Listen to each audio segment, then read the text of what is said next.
একদিন ইমাম হাসান হুসাইন ফাতেমা রাদিয়াল্লাহু তাআলা আনহা এর কাছে এসে কান্না করে করে বলতে লাগলো, আম্মা জান, আমাদের খুব ক্ষুধা লেগেছে, আমাদেরকে তুমি খানা দাও। ও মা, তুমি আমাদেরকে না খাইয়ে রাখতে পারো, বাবা আমাদেরকে না খাইয়ে রাখতে পারে, রহমতের নবী আমাদের নানা জান আমাদেরকে রেখে খানা খাবে না। এই কথা বলে ইমাম হাসান হুসাইন মা ফাতেমা রাদিয়াল্লাহু তাআলা আনহা এর কাছ থেকে চলে গেলেন এবং বালুর ভিতরে বসে বসে তারা দুজনে খেলা করতেছে। তার কিছুক্ষণ পরে আমাদের প্রিয় নবীজি হযরত মুহাম্মদ সাল্লাল্লাহু আলাইহি সাল্লাম মা ফাতেমার কাছে এসে উপস্থিত হলো এবং বলতে লাগলো, ও ফাতেমা, আমি নবী আজ 3 দিন অনাহারে রয়েছি, ক্ষুধার যন্ত্রণায় আমি নবী আর চলতে পারি না রে ফাতেমা, তোমার কাছে যদি কিছু খাবার থাকে তাহলে আমাকে দাও। হযরত ফাতেমা রাদিয়াল্লাহু তাআলা আনহা প্রিয় নবীজির মুখ থেকে এই কথা শোনার পরে ডাক দিয়ে বলতে লাগলেন, আব্বা জান, আজ 5টি দিন আমি ফাতেমার ঘরের ভিতরে চুলায় আগুন জ্বলে না। আমার হাসান হুসাইন প্রতিনিয়ত কান্না করে করে চোখের পানি ফেলে। ও আমার আব্বা জান, আমার হাসান হুসাইন বারে বারে এসে বলে, মা, ক্ষুধার যন্ত্রণা সহ্য করতে পারি না গো মা। আমি তাদেরকে কতবার বুঝাইলাম, কিন্তু তারা বলে, ও মা, রহমতের নবী, রহমাতুল্লিল আলামিন নবী, তুমি আমাদেরকে না খাইয়ে রাখতে পারো, বাবা আমাদেরকে না খাইয়ে রাখতে পারে, কিন্তু আমাদের নানা জান আমাদেরকে রেখে খাবার খাবে না। দুটি ভাই এই কথা বলতে বলতে দুলাবালির ভিতরে খেলা করে। হযরত ফাতেমা রাদিয়াল্লাহু তাআলা আনহার মুখ থেকে এই কথা আমাদের প্রিয় নবীজি শোনার পরে আস্তে আস্তে করে ইমাম হাসান ও হুসাইন এর দিকে রওনা হয়ে গেলেন এবং ইমাম হাসান ও হুসাইন এর কাছে গিয়ে প্রিয় নবীজি ডাক দিয়ে বলতে লাগলেন, নানু ভাই, ও নানু ভাই। দুটি ভাই পাগলের মতো প্রিয় নবীজির কদমে এসে গেল। প্রিয় নবীজি দুটি ভাইকে বুকের ভিতরে টান দিয়ে বলে, ও হুসাইন, তুমি আমার, আমি তোমার। হাসান রে, তুই আমার, আমি তোর। ইমাম হাসান হুসাইন ডাক দিয়ে বলে, নানু ভাই, আজ 5টি দিন হলো কিছু খাইতে পারিনি, তুমি কি আমাদের জন্য কিছু এনেছো? হাসান হুসাইনের মুখ থেকে এই কথা শোনার পরে রহমতের নবী ধৈর্য ধরতে পারেনি। প্রিয় নবীজি বললেন, ও হাসান হুসাইন, তোরা আয় আয়, আমার বুকে আয়, আমি যাচ্ছি খানা সন্ধানের জন্য, আমি খানা নিয়ে তোমাদের মাঝে ফিরে আসব। একটু অপেক্ষা করো নানু ভাই, আমি খানার জন্য যাচ্ছি, খানা নিয়ে আসব। আল্লাহু আকবার।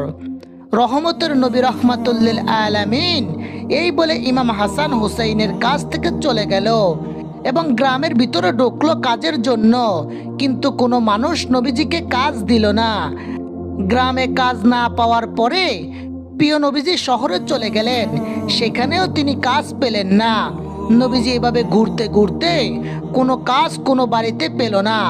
অতঃপর তিনি চলে গেলেন এক ইহুদির বাড়িতে।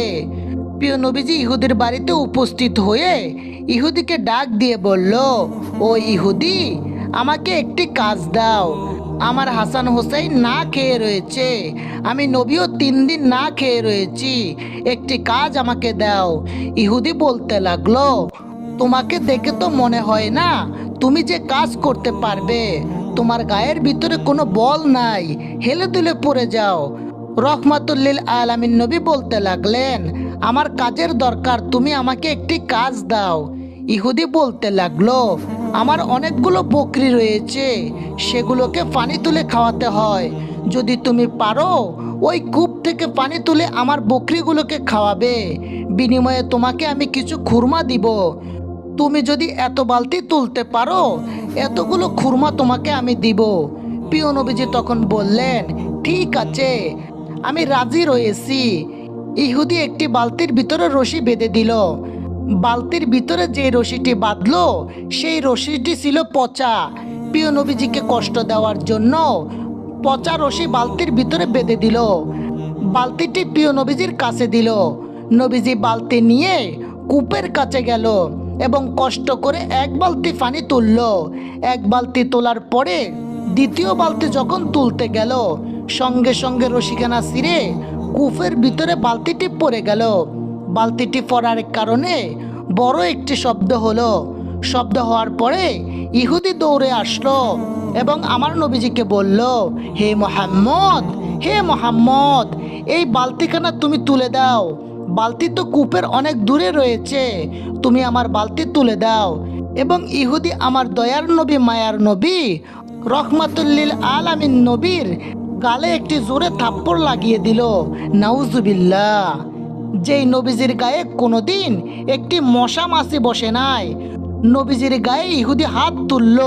নাউজুবিল্লাহ। ইহুদির হাতে থাপ্পড় খাওয়ার পরে আমার নবীজি জমিনের ভিতরে বসে পড়ল। জিব্রাইল আলাইহিসসালাম এসে বলতে লাগলো, ইয়া রাসূলুল্লাহ, মায়ার নবী গো, আপনার মুখের ভিতরে থাপ্পড় লাগিয়েছে ইহুদির বাচ্চা। আপনি বলে দেন, এখনই আমি পুরো পৃথিবীর ভিতর থেকে তামাম ইহুদিকে ধ্বংস করে দেই। আল্লাহ তাআলা হুকুম দিয়েছে, আপনি শুধু একবার বলুন। আমার নবী বলতে লাগলো, না না, ওকে যদি শেষ করে দাও, আমি নবী কালেমার দাওয়াত কাকে দিব? ওকে যদি দুনিয়া থেকে বিদায় করে দাও জিব্রাইল, তাহলে আমি নবী কার কাছে কালেমার দাওয়াত পৌঁছে দিব? আমি নবী কার কাছে ইসলামের দাওয়াত পৌঁছে দিব? ইহুদি বুঝতে পারে নাই, আমার মুখে থাপ্পড় লাগিয়েছে। এইবার আমার নবী ইহুদিকে লক্ষ্য করে বলল, হে ইহুদি, তুমি কি তোমার হাতে ব্যথা পেয়েছো? বাইরে আমি অন্যায় করেছি, যার কারণে তুমি আমার মুখের ভিতরে থাপ্পড় দিয়েছো। এই থাপ্পড় দিতে গিয়ে তুমি কি তোমার হাতের ভিতরে কোনো ব্যথা পেয়েছো? কেমন নবী ছিলেন! আল্লাহু আকবার। প্রিয় নবীজি আবারও বলতে লাগলো, হে ইহুদি, আমি তো দাঁড়িয়েছিলাম, তুমি তো জুত মতো মারতে পারোনি, তুমি কি তোমার হাতের ভিতরে ব্যথা পেয়েছো? ইহুদি ভাবতে লাগলো, আমি এত জোরে এই লোকটিকে থাপ্পড় মারলাম, আর এই লোকটি আমাকে জিজ্ঞাসা করতে লাগলো আমি কিনা আমার হাতের ভিতরে ব্যথা পেয়েছি কিনা। এ তো কোনো সাধারণ লোক নয়। এত কথার পরেও ইহুদির মনে কোনো দয়া হলো না। ইহুদি বলতে লাগলো, তুমি আমার বালতিখানা তুলে দাও, নয়তো তোমার হাড্ডিগুড্ডি ভেঙে ফেলবো। জিব্রাইল আলাইহিসসালাম বললেন, ইয়া রাসূলুল্লাহ, ইয়া হাবিবাল্লাহ, আল্লাহর নবী গো, আপনি কূপের ভিতরে হাতখানা বাড়ান, ওই বালতিটি আপনার হাতের ভিতরে চলে আসবে। ইয়া রাসূলুল্লাহ, ইয়া হাবিবাল্লাহ। আর ওই ইহুদির গালাগালি আমি সহ্য করতে পারি না, ইহুদিকে আমি মানতে পারতেছি না। ইয়া রাসূলুল্লাহ, ইয়া হাবিবাল্লাহ, আপনি তাড়াতাড়ি ইহুদির বালতিখানা তুলে দেন। অতঃপর প্রিয় নবীজি হাতখানা বাড়িয়ে দিলেন কূপের ভিতরে। কূপের ভিতর থেকে বালতিখানা টান দিয়ে বের করে ইহুদিকে বলতে লাগলো, এই নাও বালতিখানা। ইহুদি বালতিটি নিয়ে বলতে লাগলো, যাও, তুমি দূর হয়ে যাও। নবীজি বললেন, আমি তোমার বালতিখানা তুলে দিলাম, আবার বালতির ভিতরে রশি লাগিয়ে দাও, কারণ আমার হাসান হুসাইন ক্ষুধার্ত অবস্থায় আছে, তাকিয়ে রয়েছে, নানাজান খাবার নিয়ে আসবে। তুমি আমাকে রশিটা লাগিয়ে দাও বালতির ভিতরে, আমি বালতি দিয়ে পানি তুলে তোমাকে দিব, আবার আমি বালতি দিয়ে পানি তুলবো। ইহুদি বলে, না না, তোমাকে আর বালতি দেওয়া যাবে না, পানিও তোলা লাগবে না, তুমি চলে যাও। আমার নবীজি বলল, ইহুদিরে শোনো, যদিও তুমি বালতি না দাও, আমি 2-1 বালতি পানি তুলেছি, এর বিনিময়ে যতটুকু হয় তুমি আমাকে দাও, কারণ আমার হাসান হুসাইন ক্ষুধার্ত অবস্থায় রয়েছে, তাদের মুখে আমি খানা তুলে দিব। আল্লাহু আকবার। এইবার ইহুদি প্রিয় নবীজিকে 2টি খুরমা হাতের ভিতরে দিলেন। নবীজি না খেয়ে খুরমা 2টি মুঠ করে নিয়ে চলে গেলেন হাসান হুসাইনের বাড়িতে। প্রিয় নবীজি ডাক দিয়ে বললেন, হাসান হুসাইন, তোরা কোথায়? আমার নানু ভাই, আয় আয়। 2টি ভাই দৌড়ে প্রিয় নবীজির কাছে চলে আসলো। এসে বলতে লাগলো, নানু ভাই, আমাদের জন্য খাবার এনেছো? মায়ার নবী বলতে লাগলেন, নানু ভাই রে, তোমাদের জন্য 2টি খুরমা এনেছি। প্রিয় নবীজি 2টি ভাইকে 2টি খুরমা দিলেন।